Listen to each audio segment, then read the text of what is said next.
One thing I've always valued was self-awareness, to be able to acknowledge the flaws within you and not just your strengths. But doing this takes a great deal of maturity and honesty. And one flaw of mine was always being too agreeable. And in being too agreeable would lead to a lot of resentment at times. So one thing I had to learn was to integrate my shadow. And two animes that depict this very well is Blue Lock and JJK. So for this video, I'll break down certain scenes from both, and I'll use Katil from Vinland Saga as an example of a pushover and what happens when you don't integrate your shadow and it gets the best of you in the end. So first, what does it mean to integrate your shadow? It's the process of becoming aware of and accepting the hidden parts of yourself and making them a part of your conscious awareness. The term shadow was popularized by Carl Jung, who described it as the uncivilized or primitive side of human nature. Another way of thinking about this is confronting your ego or the monster within you, making it a part of yourself rather than letting it get the best of you at times. People who haven't integrated the shadow at all are naive, and you can tell that when you look at them,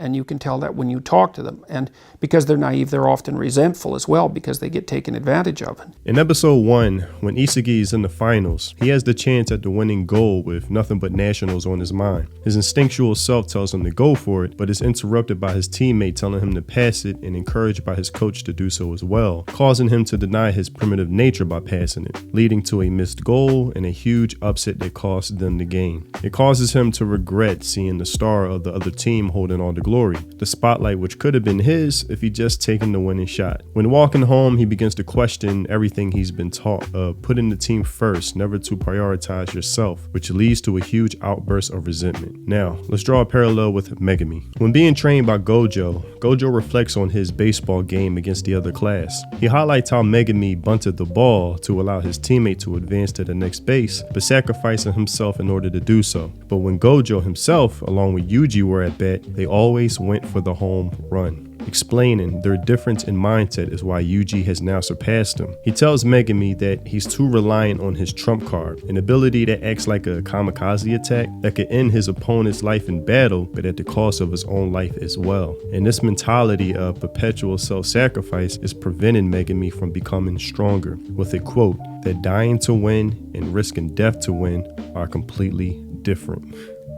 Let's just take a pause real quick for the bars dropped by Gojo. I just love shit like that. Good writing always gets me.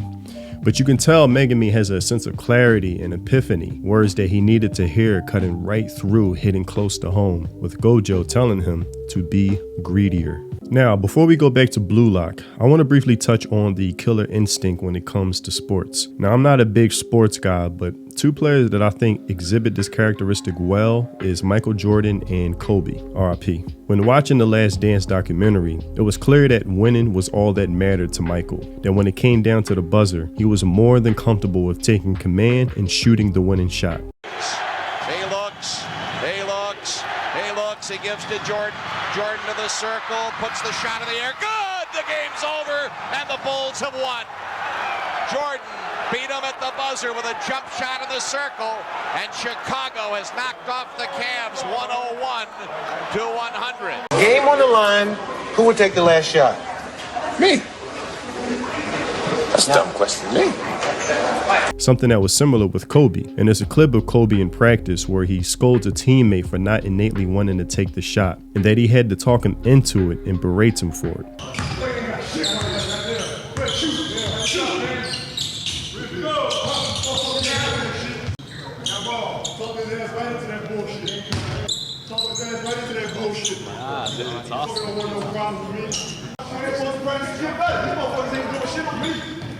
This shows the difference in someone who is confident in their abilities and someone who is insecure, unsure if they're capable when it comes down to it. Now, in Blue Lock, Isagi's moment of clarity is when hearing the speech from Ego himself. Ego uses top players as examples who are extremely egoist, quoting them all having similar outlooks on the sport, a me mentality, who can put themselves before the team. These words begin to resonate with Isagi, like a sermon from a priest making a believer out of an atheist. He begins to imagine himself being the player he always thought he could be. And I love how the black mist in this scene is almost acting like the shadow itself he's beginning to integrate, which causes him to leap forward like he's about to be baptized by Ego's good graces. And this is a moment where he becomes the star leader that everyone else now follows. He's beginning to become greedy. Now, Isagi and Megumi are showing the results of when you embrace your shadow. Megumi displays an expression that causes his opponent to jump back from that alone, demonstrating a different aura now felt in his presence. And someone who's integrated that more, they're dangerous in the martial arts sort of way, which is they're dangerous, but they don't have to use it because their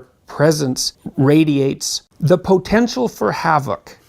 That's the right way of thinking about it. And that's really necessary. Isagi does the same when wanting to take on a stronger opponent. He shows an expression that is easily recognized by another, like he's now a different person. Megumi is now like a different person as well, with an extremely confident look on his face, like he owns this whole situation now, easily outmatching his opponent to where he can't even keep up with Megumi. Almost like he's toying with him, enjoying how he can just dominate him no problem, and then eventually ending him with ease, causing him to just dissipate. Isagi now in a safe position, not facing any elimination from this test, but when given the chance to go above and beyond, he gets greedy, taking that chance, now also given a completely different look, like his shadow is literally coming out of him, and takes a shot at the person who stole his glory in the beginning, with both of them now integrating the shadow.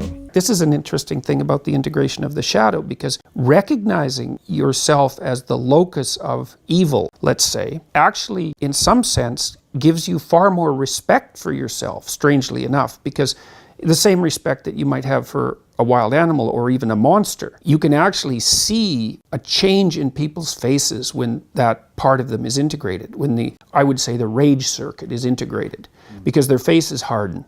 Like they no longer look like wide-eyed children, that they're no longer someone to whom things only happen. They're someone who makes things happen. And there isn't much difference between being dangerous and being indomitable. Now, I want to touch on what happens when you don't do this, when you're a pushover, too agreeable, when life happens to you and you're just incapable of commanding the environment around you. And I'll use Katil from Vinland Saga to do so. Someone who is very nice and seems harmless, who at first I had a favorable opinion of, but as the story progressed, I just became disgusted by. Turns out he is a fraud with a false reputation of being someone who is very dangerous and competent on the battlefield, but is far from the truth. And when in the presence of his son, someone who is far more worthy of such reputation, he's completely intimidated and feels weak, like he's the son and Thorgil is the father. There's a scene where he cries in the lap of Arnheid, which to me was just a pitiful sight, whimpering and telling her he's afraid of his own son, he's afraid of war, and he's afraid of violence. Something I learned is that people conflate being harmless with being a good person, but how you should perceive it is that someone who is capable of great danger but shows restraint or uses it properly is truly a good person, not the former.